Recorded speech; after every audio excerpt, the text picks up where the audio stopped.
안녕하세요. 교육학개론입니다. 지난 첫 영상 이후 두 번째 영상을 올리기까지 시간이 많이 지체되었네요. 특별한 이유는 아니고 새해가 되면서 나름 바쁘게 살아보고자 하는데 제 자신이 따라오지를 못하고 있습니다. 이런 현상은 시청자분들도 많이 겪고 계실 것 같은데 이를 극복할 수 있는 콘텐츠도 준비하고 있어 조금만 기다려 주시면 업로드하도록 하겠습니다. 이번 시간에는 마시멜로 이야기라는 책에 대해 이야기하려고 합니다. 어렸을 적 다들 한 번쯤은 읽어보셨을 텐데요. 저는 며칠 전 병원에서 진료를 기다리며 읽었는데 재미있더라고요. 그래서 교육학적 관점에서 이 마시멜로 이야기에 대해서 알아보고자 합니다. 순서는 다음과 같습니다. 여러분들이 알고 있는 마시멜로 이야기는 자기계발서입니다. 이 자기계발서는 빙산의 일각처럼 우리가 알고 있는 책으로 그 안에 숨겨져 있는 마시멜로 실험과 교육학적 관점, 그리고 성공에 대해 말씀드리고자 합니다. 마시멜로 이야기는 미국에서 2005년에 발매한 자기계발서입니다. 기존 자기계발서와 다르게 이야기 형식으로 나와 있습니다. 이 책에서는 회사의 사장인 조나단과 그 회사의 운전기사로 일하는 찰리가 대화를 하면서 마시멜로의 유혹을 견디고 성공으로 가는 길에 대해 이야기하게 됩니다. 마시멜로는 인간이 가질 수 있는 유혹임을 드러내고 있으며 이러한 유혹을 참아야 미래의 성공으로 갈 수 있다고 책은 주장하고 있습니다. 더 큰 만족과 보상을 위해 당장의 욕구 충족을 미룰 줄 아는 의지가 바로 성공을 견인하는 지표라고 계속해서 강조하고 있습니다. 이 말을 들으신 시청자분들은 이렇게 생각하실 수 있습니다. 그래서 어떻게 해야 성공하는 건가요? 책에서 말하는 것처럼 마시멜로와 같은 유혹만 잘 견디면 되는 건가요? 나는 지금 내 눈앞에 있는 마시멜로를 먹고 현재를 즐길 거예요. 네, 맞습니다. 이 책에서는 다른 자기계발서와 마찬가지로 성공으로 가는 길에 대해 효율적이고 빠른 방법을 안내하고 있지는 않습니다. 흔히 말하는 성공의 정석에 대해 이야기하고 있습니다. 마시멜로 이야기를 읽고 제가 분석한 교육학적 성공에 대한 자녀 교육의 관점에 대해서는 조금 이따 말씀드리고 이 책에서 말하는 결론에 대해 알아보도록 하겠습니다. 운전기사로 일하고 있는 찰리는 조나단과의 대화를 통해 성공에 다다르고 다음과 같은 깨달음을 얻게 됩니다. 인내심, 꿈, 마음의 평화가 성공으로 가는 필수적인 요소라고 설명하고 있습니다. 인내심은 책에서 말하고 있듯이 지금 당장의 눈앞에 이득을 참는 능력을 말합니다. 꿈은 삶을 살면서 앞으로 성취해야 할 목표들을 말합니다.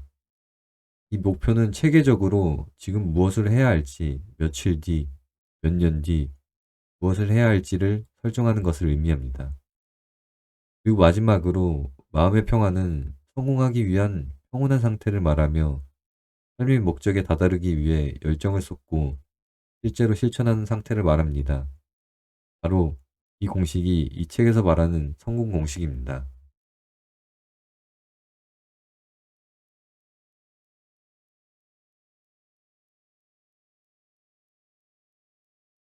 마시멜로 실험은 앞서 말씀드렸던 마시멜로 이야기의 기반이 되는 교육학과 심리학 분야의 고전적인 실험입니다.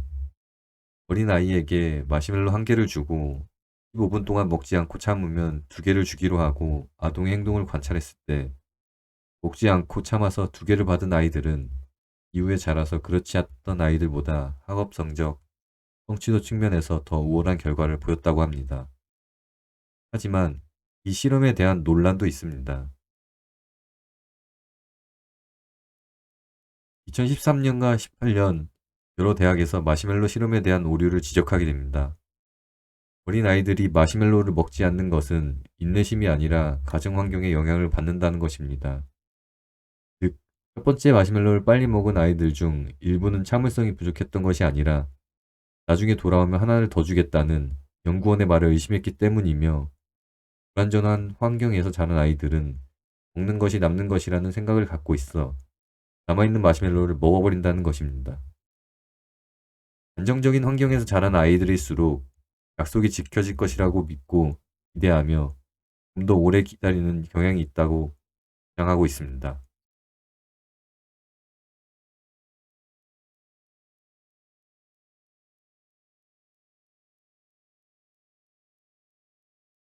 마시멜로 이야기와 실험에서 찾아볼 수 있는 교육학적 내용은 다음과 같습니다.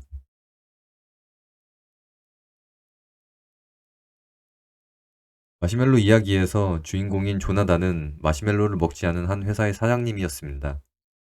찰리는 그런 사장님의 비밀을 알고 싶어 하죠. 조나단이 성공할 수 있었던 이유는 바로 그 아버지인 윌리엄이 있었기 때문이었습니다.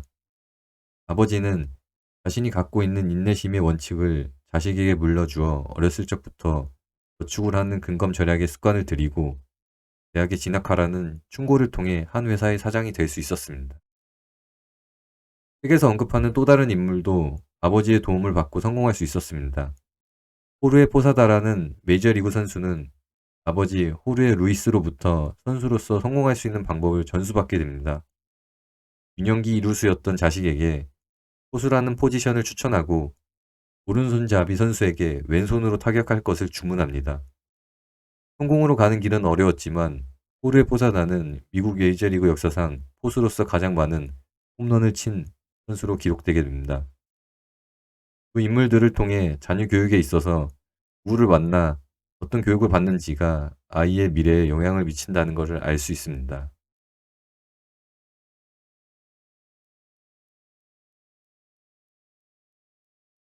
앞서 말씀드렸던 마시멜로 실험의 오류에서 마시멜로 2개를 기다리지 못하고 1개를 먹어버린 아이는 가정 환경에 영향을 미친다고 했었습니다.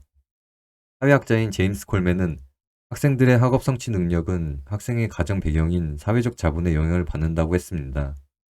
이 사회적 자본은 부모와 자식 간의 상호 관계를 말하는 것으로 가정 내 사회적 자본은 부모의 관심, 노력, 기대 수준을 의미하며 가정 외 사회적 자본은 부모의 인맥, 지인들과의 정보 교류를 의미합니다. 콜맨 보고서에 의하면 자녀 교육에 영향을 미치는 요소들은 부모가 얼마나 관심을 갖고 자녀에게 노력을 기울이는지, 그리고 가정 밖에서 지인들과 정보 교류를 하며 자녀 교육에 열정을 쏟아야 한다는 것이었습니다.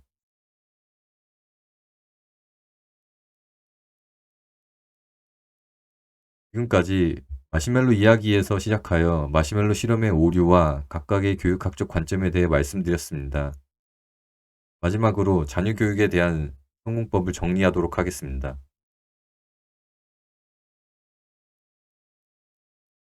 자녀 교육에 대한 성공법은 다음과 같습니다. 첫째, 꿈 목표를 설정하게 도와주어야 합니다. 목표가 없이는 성공할 수 없으며 삶의 의미 없이 소비한 생활을 반복하게 됩니다. 둘째, 자녀에게 인내심을 길러줄 필요가 있습니다. 인내심은 단기적인 유혹을 벗어나 큰 목표를 달성할 수 있게 도와줄 것입니다. 셋째, 계획을 달성할 수 있게 멘토를 찾게 도와주거나 부모 자신이 멘토가 되어 주어야 합니다. 아무도 가보지 않은 길은 두렵고 잘 모르기 때문에 길잡이는 목적지까지 안전하고 빠르게 안내할 수 있습니다.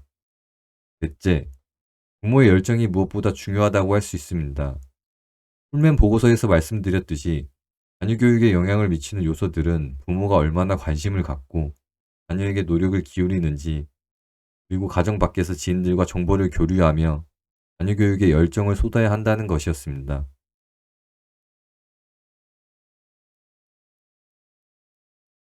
이상으로 영상 마치도록 하겠습니다. 교육학개론이었습니다. 감사합니다.